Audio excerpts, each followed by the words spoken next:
This is the President McCormack Podcast with your host, Mark McCormack.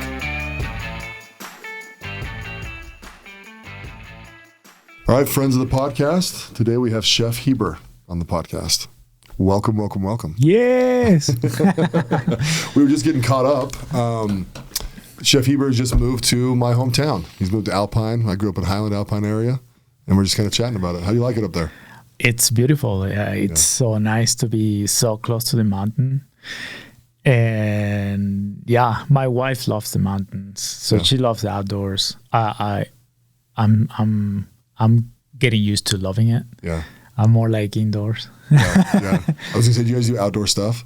She does a lot. She does? Yeah. Like she takes the kids out like every single day. Oh, does she? There's no one day that passes that like the kids and my wife don't spend at least an hour outside. Like that's a rule that she has. Oh, good. Yeah. Yeah. So it's not a bad place to go, actually. Alpine. Yeah. Yeah. My wife is getting me into hiking, so I've hiked twice. Not that much, but I'm 320 pounds, so hiking is it's a little brutal on the body. Yeah. It's a challenge. Yeah, but it's pretty though. I mean, you get up in the mountains, you can see some ponds and some lakes and the view and that kind of stuff. Yeah.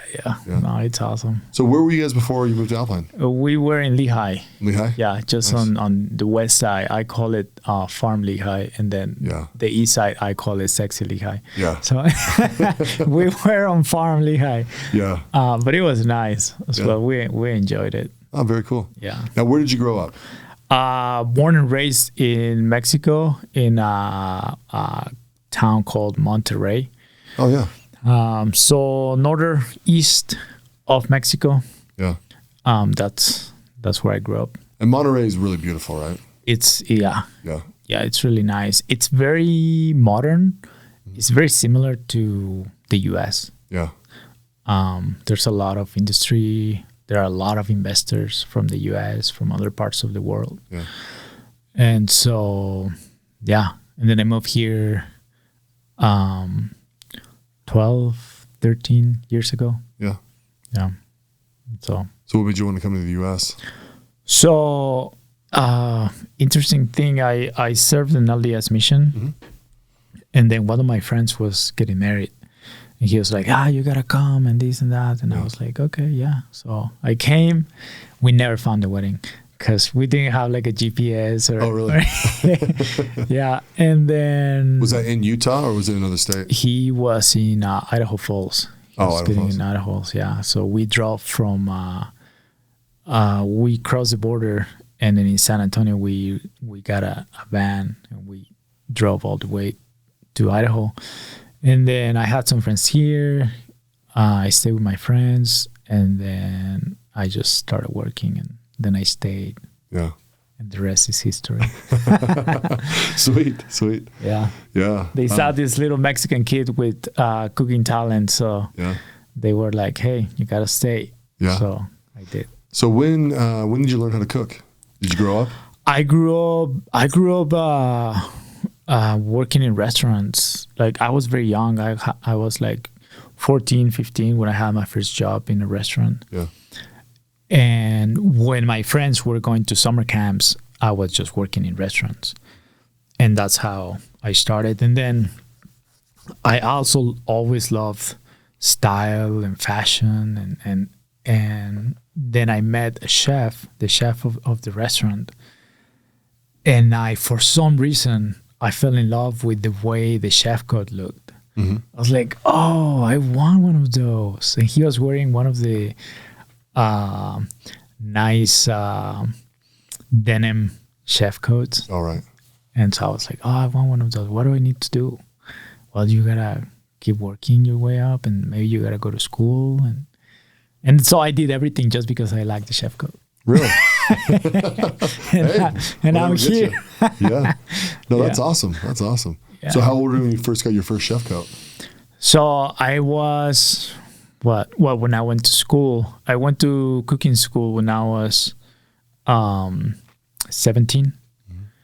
I graduated high school when I was 16.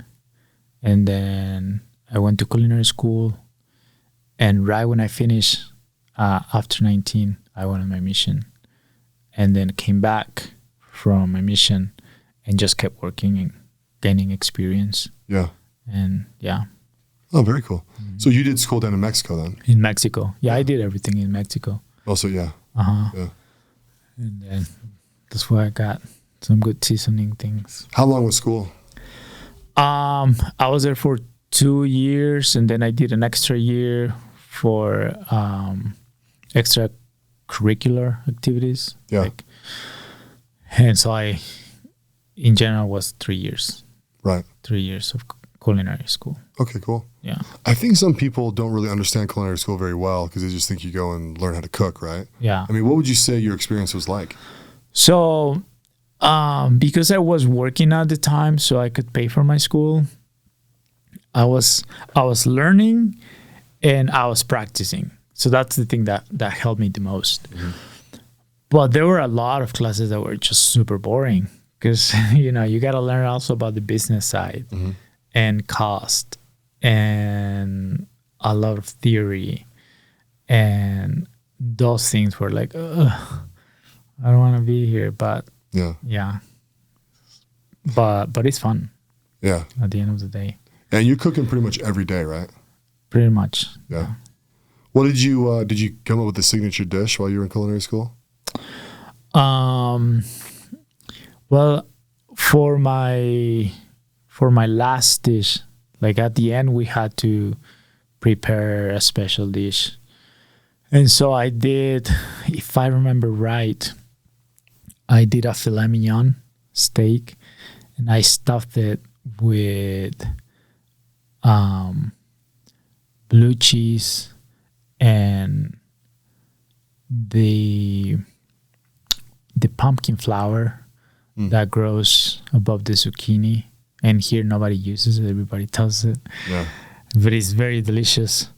And so I stuffed it with that. And that's what I remember. And everybody liked it. So yeah, did they? That's good. Do they kind of do like a judging thing where they you present it to them and then they gotta taste it and tell you what and then you have to explain everything. And then while you're cooking, they ask you a bunch of questions to distract you. And so you have to explain everything you're doing, but also pay attention to what you're cooking because they're going to judge you. It has to be perfect. Yeah. And it was a lot of work, but it was fun. So how do you cook your filet? Do you do it in a pan and then oven? Yeah, I pan-seared it. Yeah. I usually pan-sear it for 2 minutes, and then I finish it in the oven. Yeah. But there are so many ways to cook a good filet. Like sous vide is also one of my favorites. Yeah. Have you tried sous vide? I have. I've had it twice. My brother-in-law, he's actually Brazilian. He did a tri-tip down at one of our Lake Powell trips. Okay. And it was amazing. It was the first time I've ever had sous vide. Oh, nice. And I was like, "You're just boiling this, you know?" Like, I'm like, "How do you make this meat taste so good?" You know. And then the second time I did it, my friend Nick, we did it up at his house, and he did a bunch of fillets and just stuffed it with herbs and butter or oil or something like that, right? And then cooked it sous vide, and then we pulled it out and sliced it up. And I'm shocked. I mean, I really am. I'm shocked how good they are. Yeah, no, it's an amazing thing. It's an amazing. If I can, a lot of people ask me, what should I get for my kitchen? I always say 2 things: get a good set of knives, and a sous vide machine. Really? Yeah. So can you do other things in the sous vide besides red meat? Oh yeah, like everything. Like I've done vegetables, like beets, and the way they cooked in their own juice and all the marinade that you put. A dish that I did that people really liked it in California was baby beets with port wine, thyme, butter, salt. And then I cooked it for like 6 hours. Oh, geez. And then when they finish, I caramelized them in a pan with more butter because it's French. Yeah. But they were so good. Yeah. Like, so good. But yeah, you can do pretty much everything. That's amazing. So how does what if you're going to do a fillet? So say filet mignon in there. What how would you do it? If I have a sous vide machine, I would do a sous vide, and usually the basics that I do for a filet mignon is rosemary and thyme and butter. So those three things.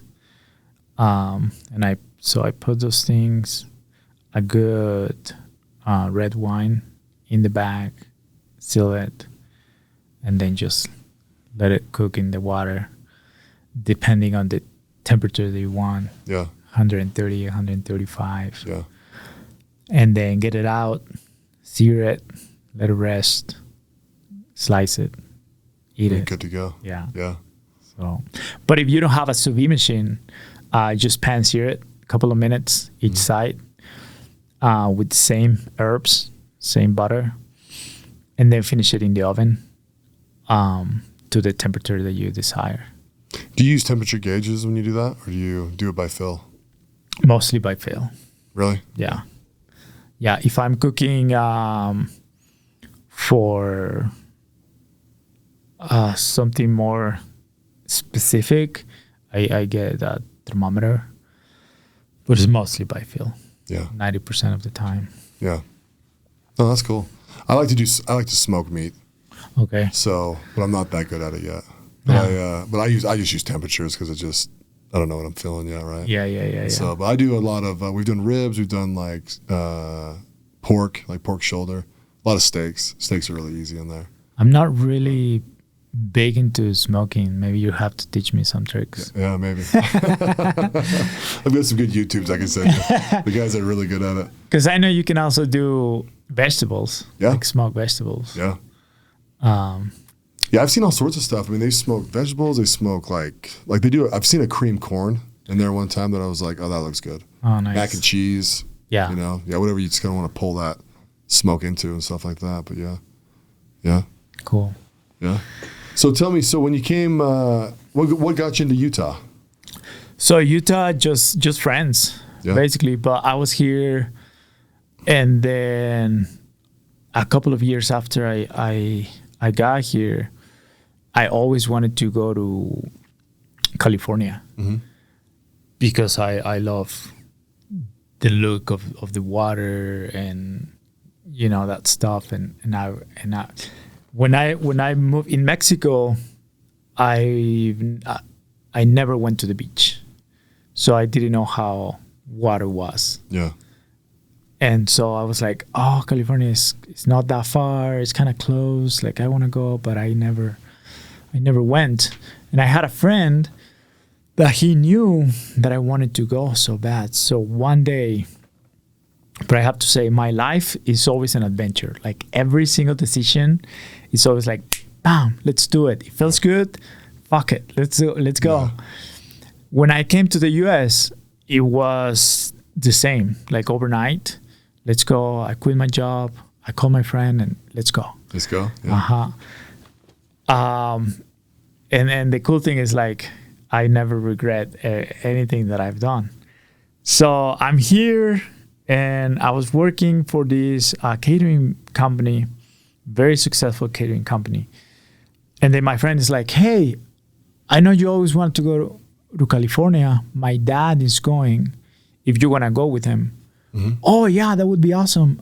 Just let me know when he's going and I'll prepare my things. Oh, he's going tonight. I was like, what? Yeah, he's going tonight. If you want to go, be in my house by 9 p.m. because he's leaving at 10.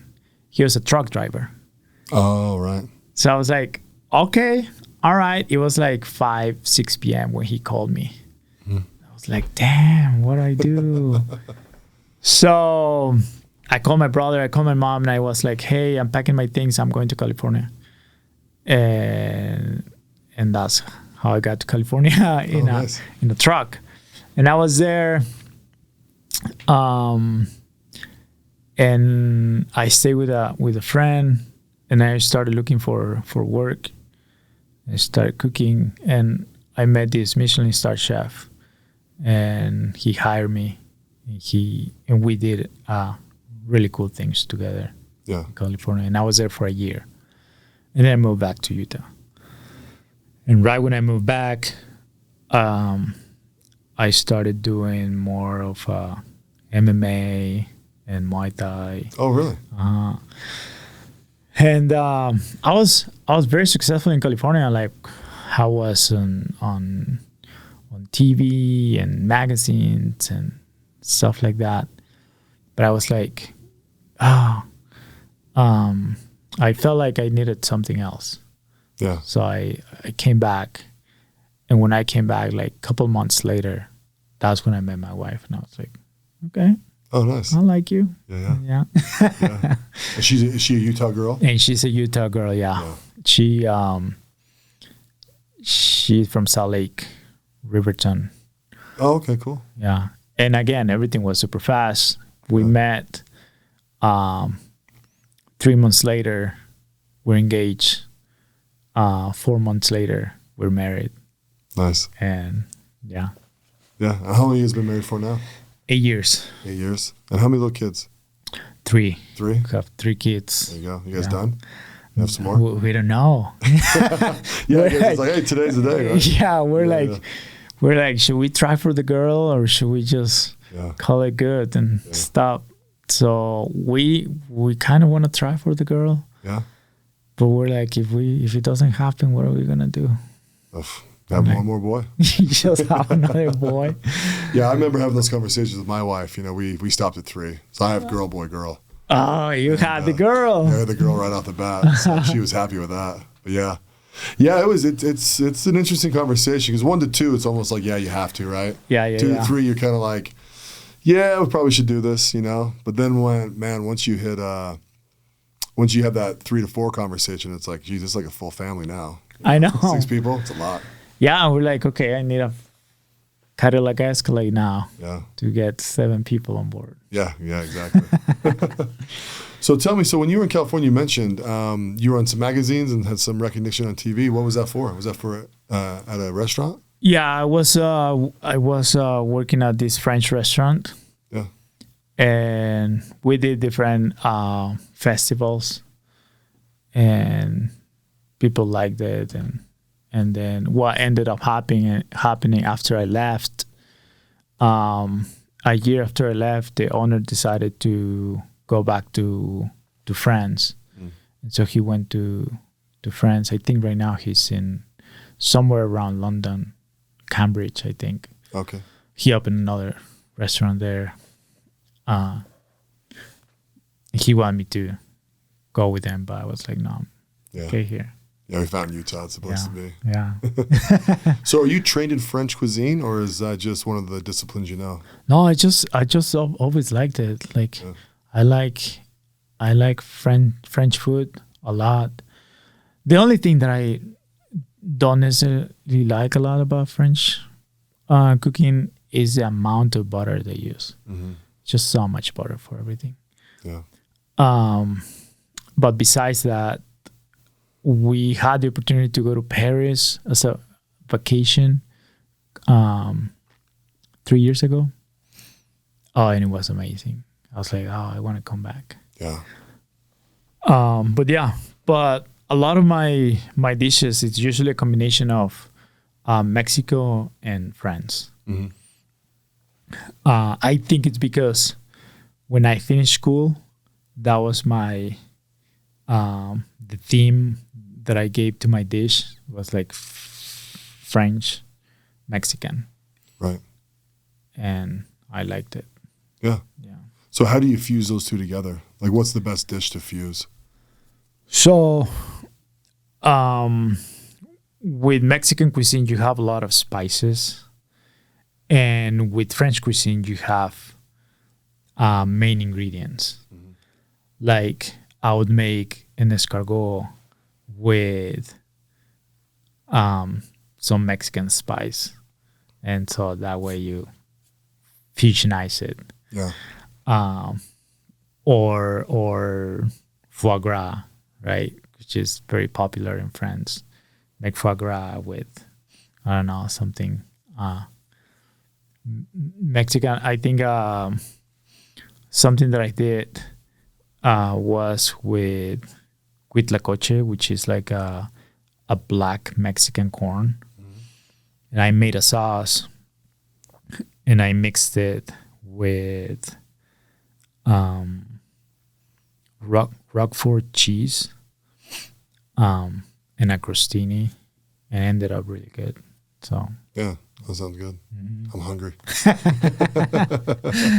Yeah. So when you came back to Utah, and you met your wife, so did you work in restaurants here, or did you? Yeah, I was working in restaurants. The restaurant that basically, I don't know if to say mentor me, or I spent the most time was this restaurant in Orem called Chef Table. Yeah. Oh yeah. A lot of people know it because it was very. It was the prom. It was the prom restaurant to go to. Yeah. Yep.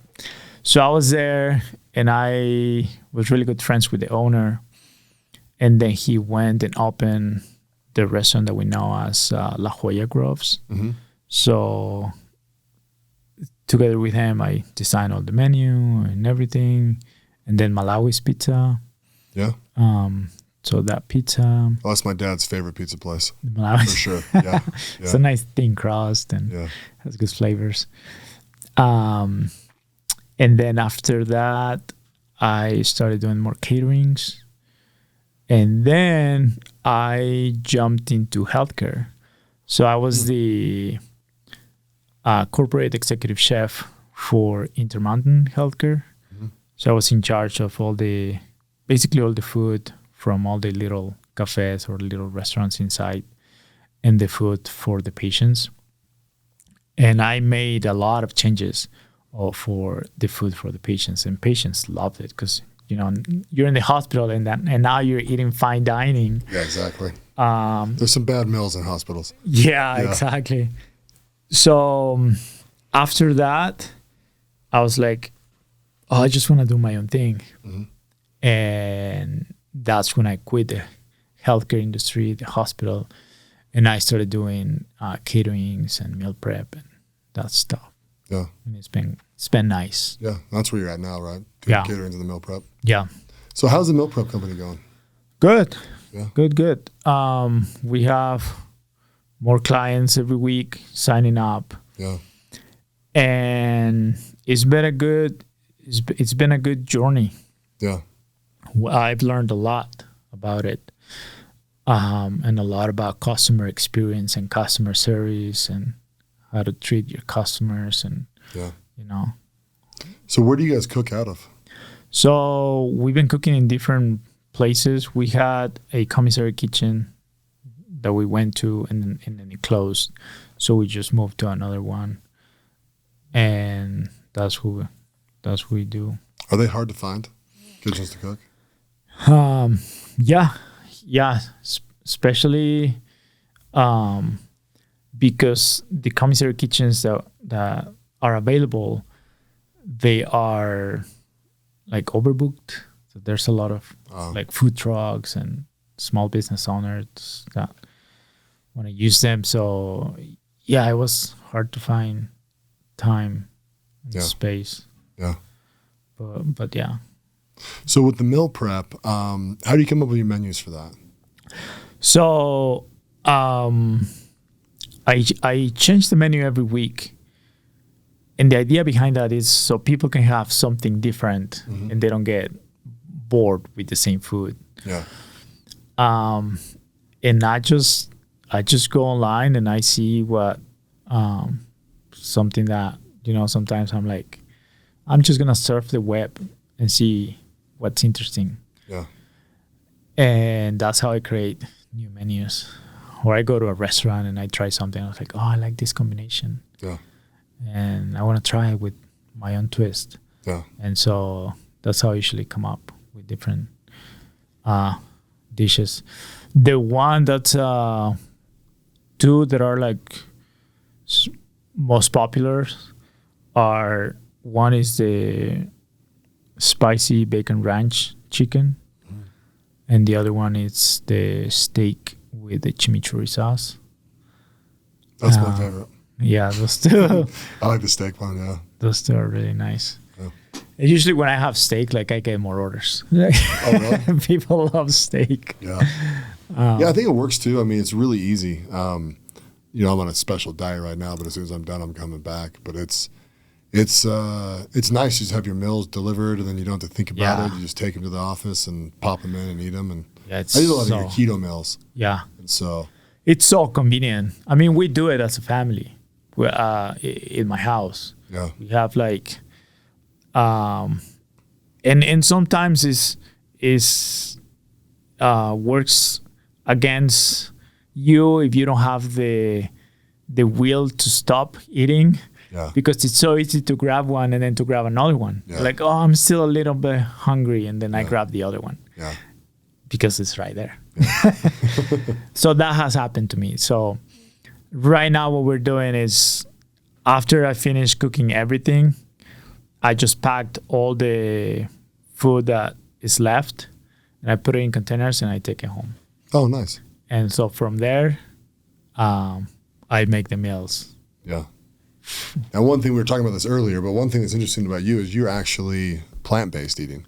And the whole family, your whole immediate family is too, right? Yeah, yeah. So we started, when my wife and I got married 8 years ago, we're like, okay, so how do we do this thing that a lot of our friends were getting married, and then a year or two later, they were like 40 pounds over. Yeah. We're like, how do we avoid that? Yeah. And we just started doing some research. And I remember, because I did plant-based before we got married, because my mother had a heart condition. She went through surgery, and she had a lot of pills that she needed to take every single day. Yeah. And so I did research, and I'm like, Mom, I don't know if this is helping you or it's killing you. But so I found a lot of articles about how plant-based was helping people with heart disease. So I was like, hey, let's go, let's have this experiment. And we went through 6 months of eating a whole food plant-based, breakfast, lunch, and dinner. And in 6 months, she was able to get rid of all of her meds. Oh, wow. And the doctor was like, well, I don't know what you're doing, but you don't need this. You don't need to take this, and this. But we just do it. We just did it for that small period of time. And what happened is we went back to eating the way we were eating. So my mom, after she finished no meds, she went back to eating what she was eating, and then meds came back. And so, yeah, we got married, and Erica and I were like, well, this plant-based thing, let's give it a shot. Let's do 1 week. And we did 1 week. We're like, well, maybe another week, because 1 week is not, you can't really see progress. Yeah. So we did 2 weeks, and then 3 weeks, and then 4 weeks, and then we're into the year, and then she's pregnant, and then she started reading more about the benefits of plant-based with pregnancies. And so she faced a lot of pushback from a lot of people, because it's like, oh, well, you're not getting enough of this, you're not getting enough protein. But she knew what she was doing. She was doing the research, and then she delivered the baby, and then so the next one and the next one, and it's been good. It's been good to us. Yeah, because you've been eating that way for 6 years? 8. Oh, 8 years? Yeah. Oh, wow. So when we got married, we went to Moab, and we stayed in this little crazy hotel. It was a motel. It was like the crappiest place I've stayed in my life. And I'm from Mexico, I've been in a lot of crappiest places. Yeah. And I was like, this is so shady. Yeah. So I was like, how can I stay awake the whole night? And we watched a bunch of documentaries throughout the night. And yeah, that's what we did. Oh, very cool. Yeah, but most of our friends are not plant-based. Yeah.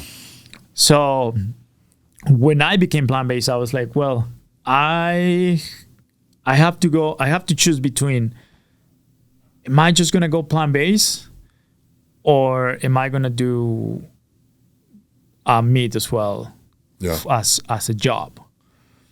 And we believe in the power of choice. If you are my friend, if you decide you choose to eat meat, I'm still going to cook it for you, because because you're my friend. Right. You know? And in my business, I have this philosophy that I do it for my friends. So, and I always say, well, I have a lot of friends, and that's the way I wanna do it. I wanna keep it. Relationships are important. Yeah. And it's been, we face some criticism by people that are vegan, and you're like, oh, you're not truly vegan, and this and that. And I'm like, well, maybe I'm not. Yeah. Yeah, they're kind of fanatical, right? Exactly. And we're not that way. We're like, you want to do that thing? That's fine. I'll do this other thing. Yeah. But if you need me to help you with these other things that I know how to do, I'll do it. So do you feel like it's a healthier way to eat, or? I think it doesn't matter what diet you follow. I think everybody agrees that eating more plants is good for you. Mm. So eating more vegetables, adding more vegetables into your diet is not bad. Right. It's good. And I think we grow up in a society where fast food is not vegetables, No, absolutely not. And so it's like we gotta train ourselves in how to cook vegetables, because when we buy vegetables from the store, like something that I hated was eating the crudité vegetable platter from Costco that comes with broccoli, cauliflower, and ranch. And I'm like, I just don't like it. It's not, it doesn't have any flavor. Yeah. But if you learn to give good flavor to the vegetables, I think things change. And then you're like, oh, okay, I like this. These carrots are good. I like how they... And I've had a lot of people, especially with beets. When I make beets, and if I make sous vide beets, they're like, man, I hate beets. But I could eat these beets always. Yeah. I'm like, yeah, exactly. Because maybe you had an experience with the beets and you had some type of trauma. Yeah. And now you have to train your brain, your body to interpret the beets in a different way. Yeah. So this is your different way. Now eat them. Yeah, now be quiet. No, absolutely. No, I think I'm a guy that actually loves vegetables. I always have, But yeah, I mean, there's a big difference between, throwing them out of a can and choking them down than to have someone actually prepare them for you. Yeah. So we did a very interesting experiment. One of the changes that I did in the hospital, when I was at the hospital, is that we changed the salad bar.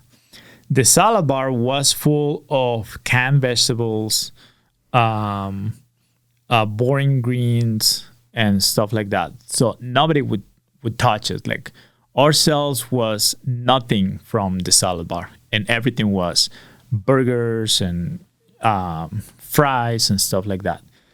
So we changed everything on the salad bar, from the containers, the way it looked, to the type of vegetables and fruits and salads that we offered. In 2 weeks, we had an increase of 800% of sales from the salad bar. Oh, wow. It changed dramatically. Yeah. And a lot of the work that we're doing was from raw food and vegetables. We were getting them raw, we prepared them, and then we served them. And how they did it before is that they were getting in a can, they were opening the can, and then serving it. So it's when people want to eat more vegetables. Yeah. But most of the times they don't have access, or they don't know how to do it better, or something. But I truly believe that people want to eat more vegetables. Yeah, oh yeah. Well, and there's some vegetables that I just absolutely love. I mean, cream corn, it's hard to make that not taste good, but, I love cream corn. Or I like Brussels sprouts. It's kind of the new cool thing, right? Get Brussels sprouts and make them Asian infused or whatever, right? Like, yep. I've always loved Brussels sprouts. So I like them pan fried and ready to go. Yeah, with bacon. Yeah. Or pancetta. I gotta make it fancy. Yeah. So what's a typical? So like if you're gonna make a fancy meal for like your wife, right? You're gonna make it plant based. What would you make? Something with let me see if I can put it in my head. I would like do some tofu. Maybe I would marinate the tofu and then grill it to add some of the extra flavor. And then something that I love is sauces. So and color. Usually my plates are very colorful and they have more than one sauce. And so I would add a bunch of veggies, some healthy fats like avocado, a nice grain, maybe quinoa. But in the past few weeks, we've been using a lot of forbidden rice, black rice, and it's amazing. It's one of the healthiest grains that are in the planet, and it's so good for you. And it's not hard to cook. Yeah. And I would make different sauces and plate it, and then I would plate it nice. When I plate it, it's usually the less, the better. The less that's in the plate, the better. Yeah. So yeah. So what's some good sauces that you make? I know you make a really good chimichurri. Yeah. So another one that I made that was really good was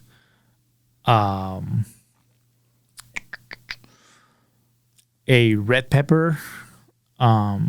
You grill the red pepper and then you take the skin off, and then you saute garlic, onion, and then you add raw cashews, and then water, and then the peppers, and then you blend it all, and you have like this nice creamy red pepper sauce. Nice. And the other thing that I love is mixing the chimichurri, like you said, with pistachios.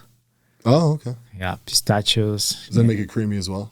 No, it's just like you chop it. A rough chop? Yeah. And then you add them. It just gives this nice crunch texture and flavor of the pistachio to it. Yeah, I actually love all nuts that are in Italian food. Oh, yeah. You know, people think Italian food just cheese and noodles, right? Uh-huh. But like when you add nuts, and I mean, I like candied walnuts or pistachios or almost any nut. I think it just adds it's a different flavor profile. It's good. Yeah. So cool. So another cool thing that you do is you do a lot of catering, right? Yeah, a lot of mostly small events. Yeah. Small private dinners where I have more freedom to play around with food and ingredients. Yeah.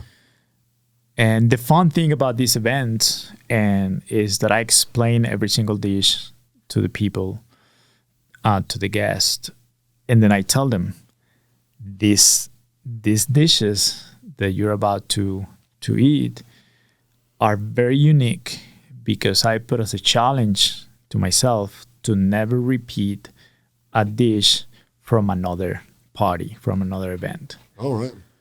So everything is new.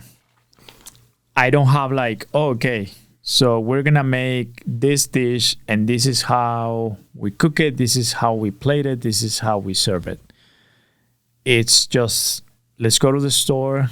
Let's buy a bunch of different things. Yeah. And we'll see how it comes out. Nice. And so that way I think it's more flavorful because there's a lot of meat into it. There's a lot of soul into the dish, and people get to have a better experience. Right. Because it's very unique. Yeah. So yeah. That's a great idea. So when you're doing a private event, I mean, if it's like 12 people or under, are you just cooking by yourself, or do you bring a sous? I usually cook by myself. If it's under 10, if it's over 10, I bring someone with me. Yeah. How do you find someone? Well, I have a team of people that help me with the meal prep. Oh, do you? Yeah.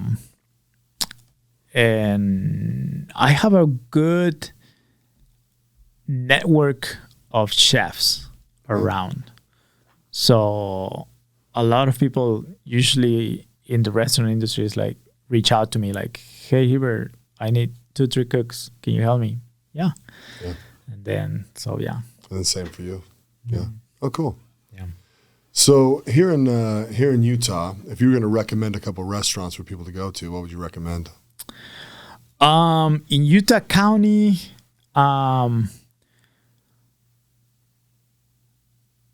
there's a pause. Well, in Utah County, Black Sheep Cafe, it's a good one. Yeah. Communal is another good one. Pizzeria 712, they have good pizza. And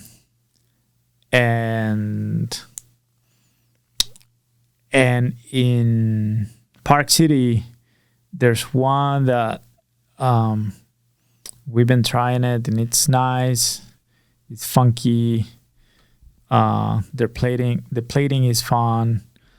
It's called 5 Seeds. Oh, 5 Seeds, yeah. Uh-huh. Yeah, I've heard of that. Have you been to the Block here in Provo? Mm-mm. It's nice. It's a good place. I know the chef. Chef is good. I have to try that. Yeah, just on University Avenue. I don't come to Utah County all that much, but we try and eat when we come down. I've been to the Black Sheep Cafe many times. Oh yeah. I'm a big fan of Black Sheep Cafe. Yeah, it's nice. So for a while there, they were doing I think they still make their own desserts, but they did like a peach pie or something. I'm pretty sure it was seasonal, but it was good. Yeah. It would have brought me down again. Yeah. For sure. Yeah. Cool. Do you know the guys that do Black Sheep Cafe? The guys that what? Do you know the chef or the owner? Yeah. Yeah. Yeah, I know those guys. Yeah. Because they kind of have like a Native American twist on stuff, right? It's like the whole thing. Yeah. Yeah. But yeah, and another one in Salt Lake, I really enjoy Bambara. Yeah. At the Hotel Monaco. Yeah. I think it it might just be the location. The location is just amazing. Yeah, it's downtown, kind of fun. Yeah. Big windows around. Yeah. The service is always great. I mean, and I know those guys too, super, super good. But yeah, I think we have some good restaurants. Copper Onion as well. This new one in Sandy, the Brunch Me Heart. Oh yeah. Yeah. It's really nice.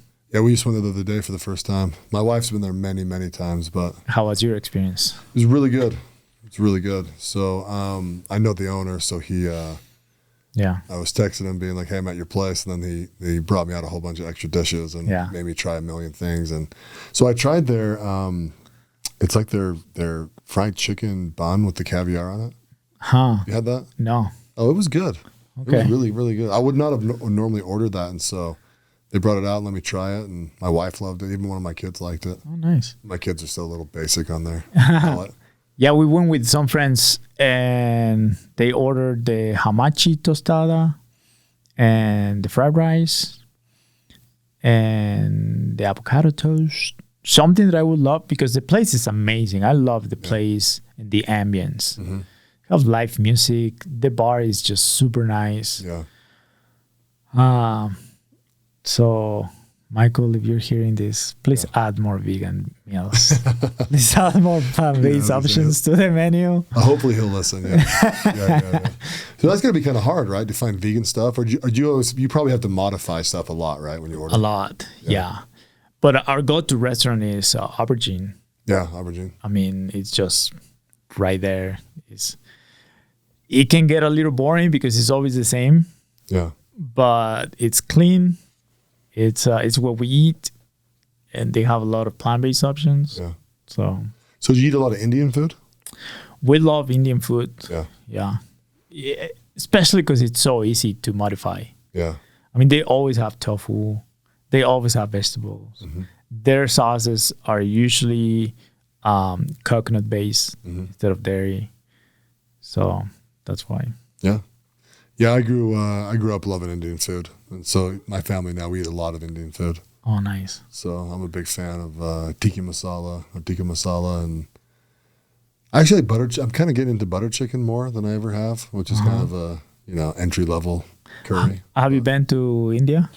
No, I have not. I would love to go though. Have you been? No, that would be a good experience. Yeah, I was gonna say going there and go to the spice markets and doing all that fun stuff. Yeah. Yeah, no, I grew up in Scotland, so I served my mission in Scotland. Scotland. Yeah, so the UK has tons and tons of curries. Yeah. So. Wow. That's awesome. So let me ask you this. So talking about travel, when you went to France, what restaurants were you eating out over there? Do you remember? It was mostly restaurants that had vegan options. Yeah. We did not go to any like Michelin star restaurant in Paris, which I think it was, we should have gone. But we did go to one in Barcelona. That's called Disfrutar. Really good experience. Yeah. It had like 17 course meal, something like that. Oh, really? Yeah. For $200. So. Do you remember what they were serving you off that menu? No, but like not exactly. And they were so nice that they modified.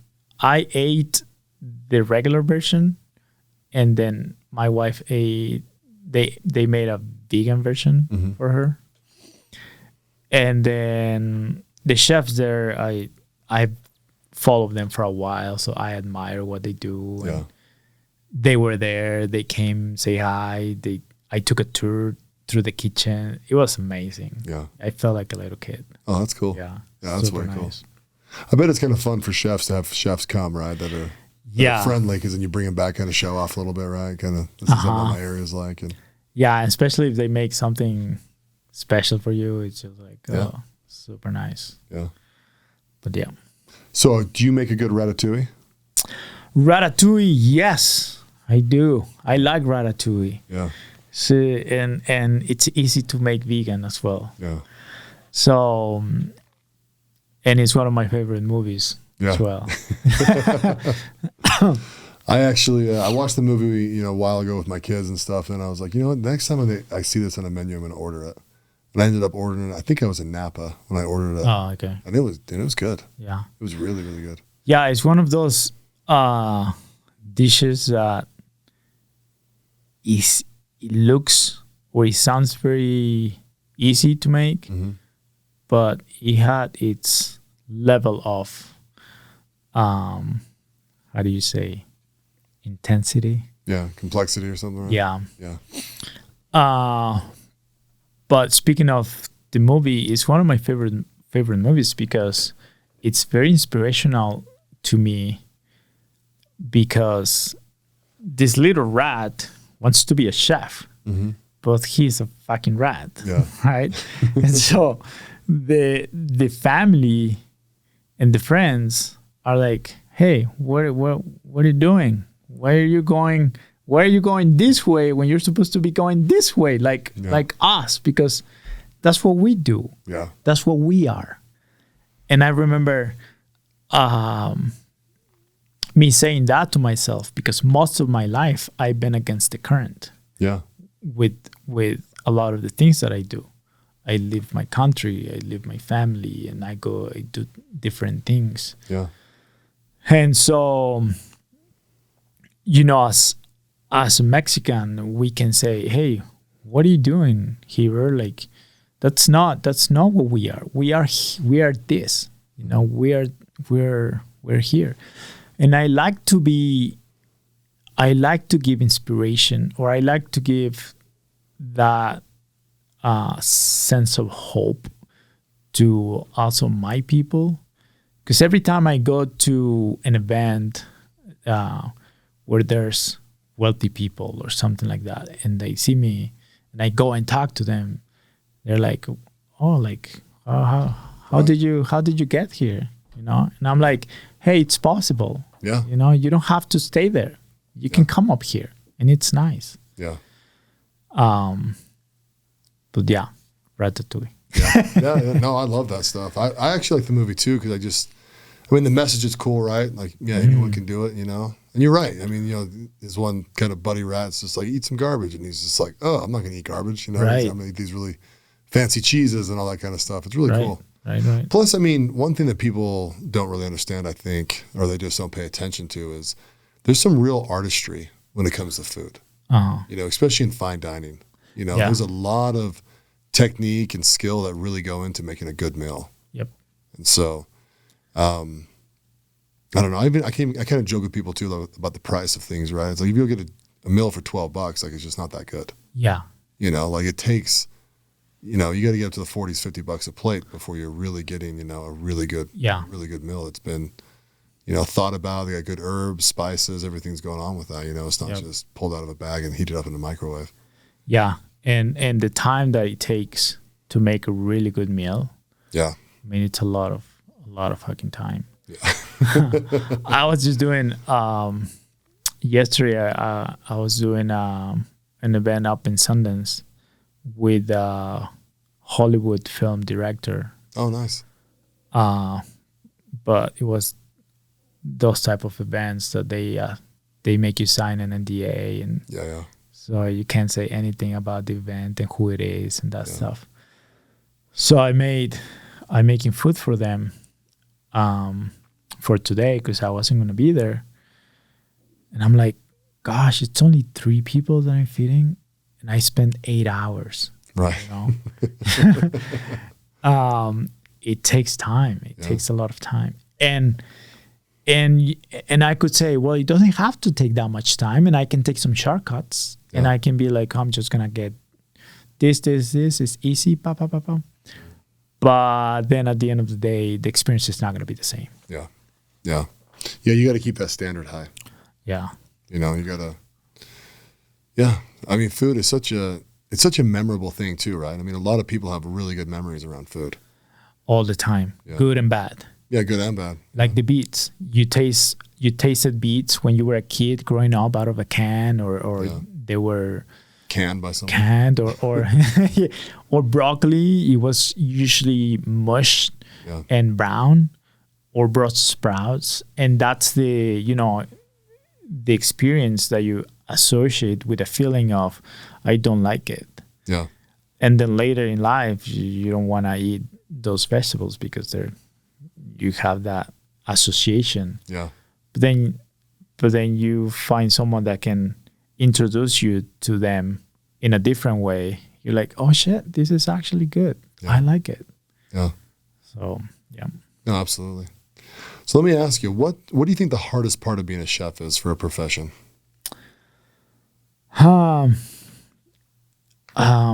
I think in restaurants, it's very common to have very long hours.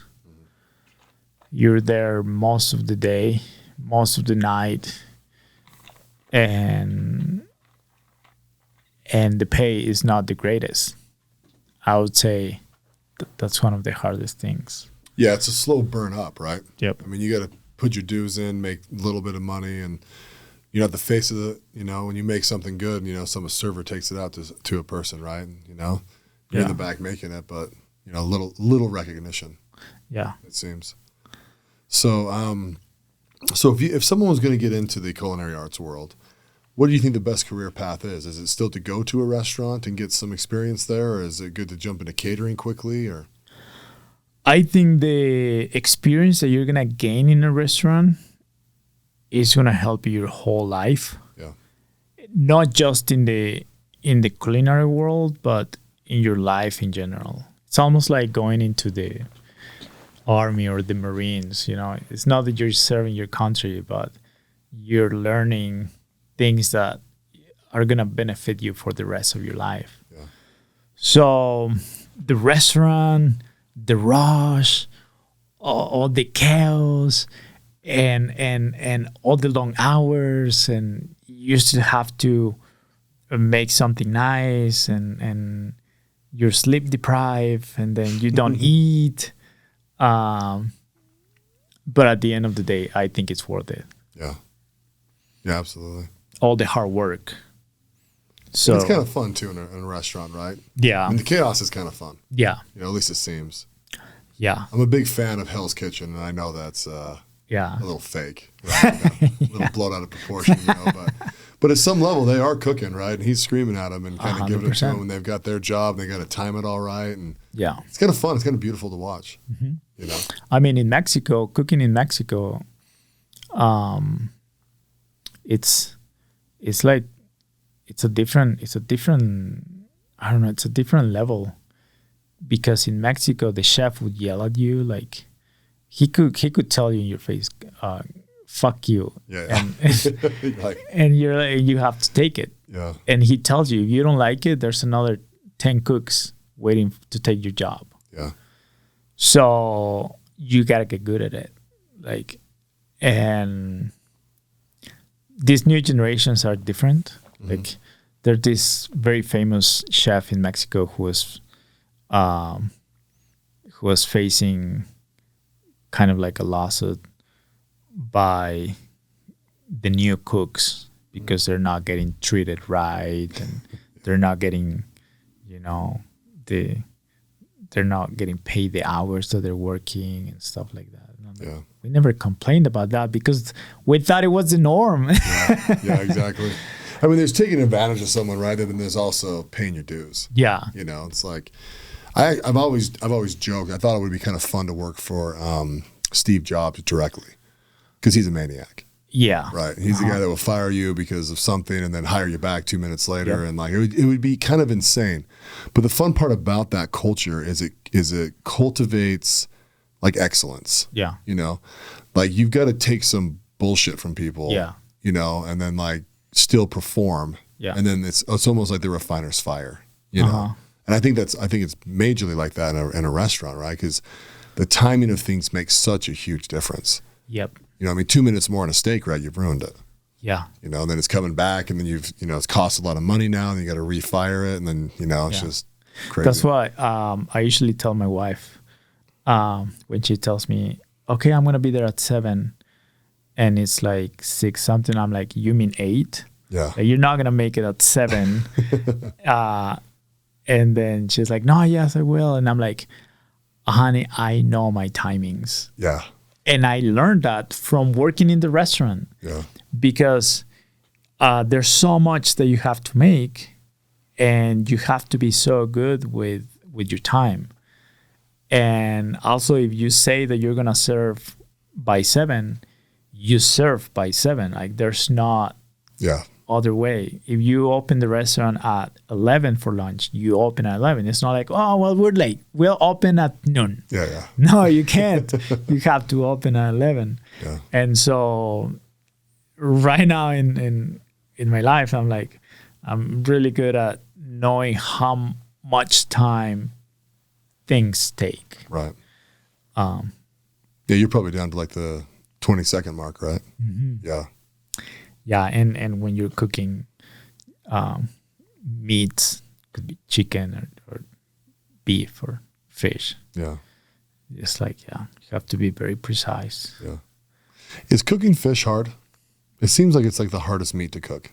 Really? Yeah. I think it's the easiest. Do you really? Yeah, because it's very delicate. The meat, it's very tender. You just have to do it with the right timing. Right.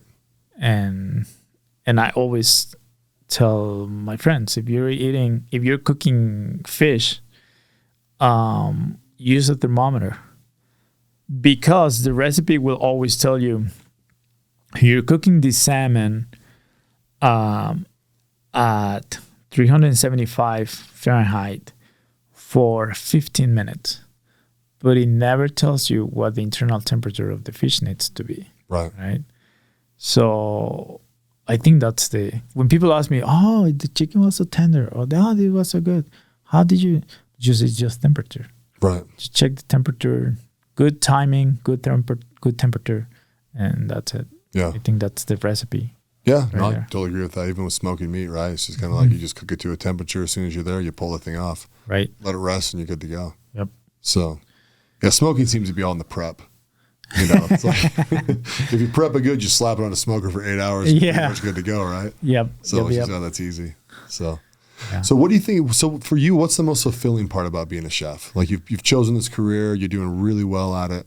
You know, what do you like about it? Like when you get up in the morning, like what's your favorite thing? I think it's gonna sound cheesy, but the smile on people's faces. Yeah, it's just so nice to see. You know, when people tell you, "Hey, this was amazing." Yeah.